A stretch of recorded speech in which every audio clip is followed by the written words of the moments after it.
have anything like, any advice that you think you want to give to Black women or, aspiring models or like? My advice to, and not even just like models or Black women, my advice to anybody who's a dreamer is to go for that shit right now. Yeah. Do not wait until you're ready. Even when I did the SI swim search and got top 16 for that. That's awesome. So I wasn't literally, my best friend was going, and she was like, hey, my best friend, Veronica, she was like, hey, I'm about to try out for Sports Illustrated. I'm trying to go. It's in Miami. I said, for sure. I'm trying to go to Miami. Like, I haven't been to Miami in a while. I'm trying to go and turn up. Yeah. So in my mind, I'm not about to apply. Like, I'm just like, maybe next year. I'm not ready. My body isn't ready. I want to work out a little bit. There's always an excuse. It's always an excuse. I show up. She and I were the only 2+ models booked for it. Wow.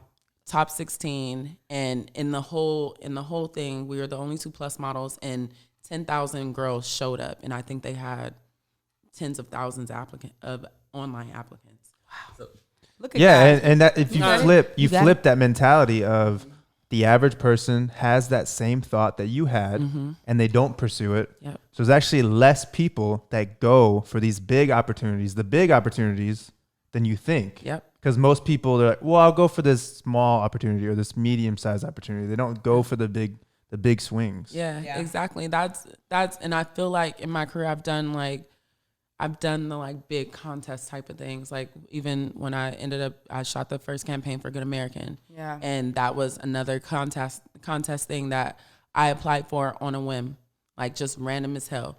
Project Runway win the model portion of Project Runway on a whim. And then Sports Illustrated. All of these things were things that I wasn't ready for. Yeah. So my advice is always to take that leap of faith. Yeah. You'll something will be there to catch you, and you can always go back home. You can always go back to doing whatever the fuck it was that you were doing before. Wherever you were miserable, you can go back to doing that miserable shit later. Yeah. But if you can jump and do something, and you have a dream, and you have something that like God or the universe or whoever it is that you believe in put in you, they put it in you for a reason. 100%. Go try. Don't waste your potential. You don't want to. Les Brown, I listen to his motivational speeches, and he says, what's his name? Les Brown. Les Brown. Yeah, Les Brown. So he says this thing you don't want on your tombstone to say here lies Jazzmine Carthon, someone who wasn't used all up. You didn't use your whole purpose. You wasted all of this greatness that God put in you on what? On fear, on being scared. I'm not scared of anything. I'm about to dive in head first, and I'll be all right. Look, I'm with you, girl. I ain't scared of a damn thing except for the Rona. I ain't fucking with that. But I feel that. But other than that, I'm not afraid of anything. Yeah. So and I feel like I'm literally living proof that it doesn't matter where you come from. You could be a little Black girl from the east side of Compton that got a little chubby, dark skin, and and that's a full on princess. Yeah. And now you on Project Runway. Now you doing your damn thing. Girl, look at you. I'm so proud of you, Jazz. I love you so much. Thank you. I love you too. You have such good energy. Yeah, and those are the best type of goals, the stretch goals where you're a little uncomfortable, you're outside of your comfort zone, that make you bigger, make you better. Yeah, absolutely. Nothing great comes from comfort zones. And one thing I know for sure is when God or whoever it is that you believe in, when they want you to change something, they make you uncomfortable. That's that growing pains. That's that little shift that you're going through. But once you get over that shift, nothing but greatness. Yeah. And I'm living testament of that. Yeah. So you great. You hella great. Likewise, both of y'all. I love you. I love you. I love you. Love you too. I don't know that much about modeling, but me and her, we were watching these clips, and half of them we didn't even recognize you. We didn't even see who you are. So one of my favorite quotes is by Bruce Lee, and he says, "Be like water." And I see you on that runway.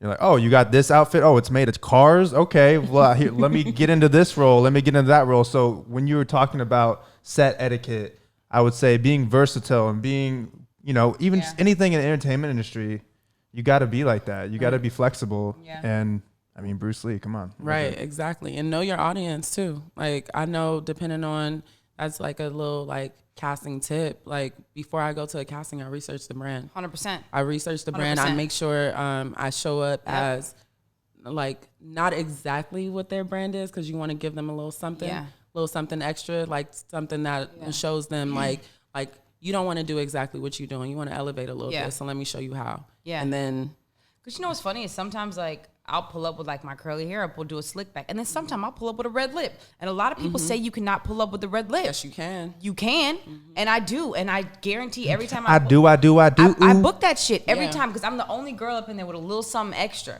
You know what I mean? And girls are just like, no, I'm gonna wear a black turtleneck, black high waist jeans, my hair, and no makeup. I'm like, all right, look like all these other bitches then. Yeah, exactly. Dry. I'm gonna put a little juice on it, baby. Yeah. Sometimes do what they ain't. Yeah, exactly. That's for sure. And I feel like the biggest things when I book like really cool stuff is because I walk in and I see absolutely no one who looks like me. Yeah. That's my superpower. Yeah. Like that's always your individuality is like the biggest and best part about you. But also, Jazz, you just have an energy like when you are around people. You know what I'm saying? It's just, you're just like, for lack of better words, you're very nice. Do you know what I mean? And I feel like a lot of girls in this industry, I don't want to put that on everybody, but it's rare.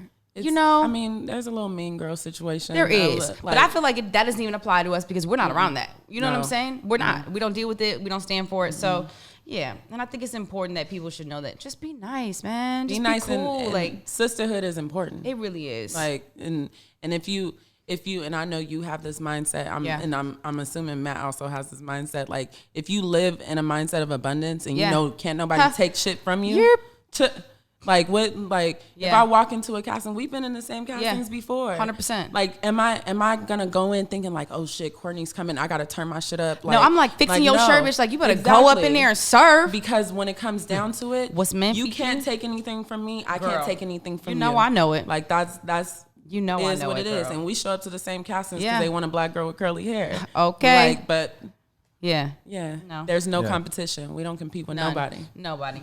If you just focus on the energy level too of I get what I give, you put your focus on the give. What am I giving? What am I giving to this brand? What am I showing up to today?